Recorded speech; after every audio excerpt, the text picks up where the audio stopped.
Ya, oke. Jadi untuk mengakuisisi suatu perusahaan itu ada dua uji kepatuhan biasanya. Ya. Uji kepatuhan. Nah, uji kepatuhan yang pertama itu uji kepatuhan hukum itu atau LDD, legal due diligence.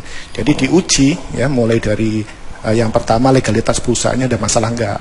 Oke. Ya, yang kedua operasionalnya ada masalah enggak, hubungan industrialnya ada masalah enggak, transaksinya ada masalah enggak, sehingga apa? Diketahui risiko hukumnya. Nah, lalu layak nggak untuk dibeli, gitu kan?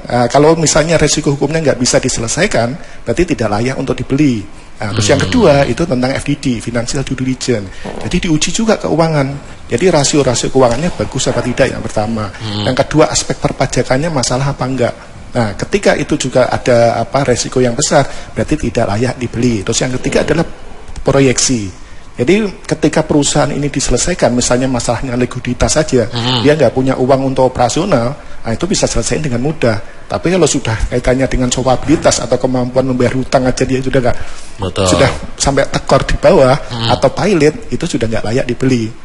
Nah, jadi di analisa yang pertama adalah analisa hukumnya, yang kedua adalah analisa keuangannya, yang ketiga adalah proyeksi bisnisnya. Proyeksi bisnis. Nah, ketika proyeksi bisnisnya dengan studi kelayakan bisnisnya masuk, itu layak dibeli.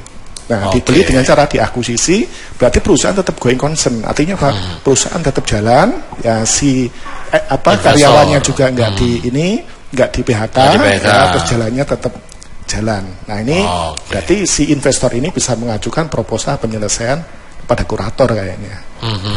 Ya, mungkin ada yang berminat mengakuisisi perusahaan-perusahaan.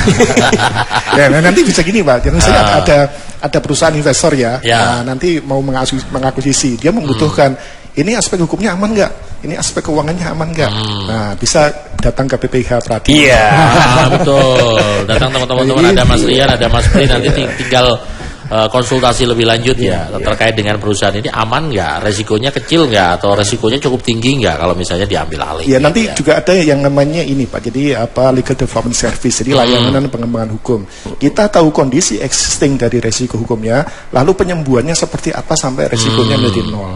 Nah, itu bisa kita dampingi perusahaan seperti itu.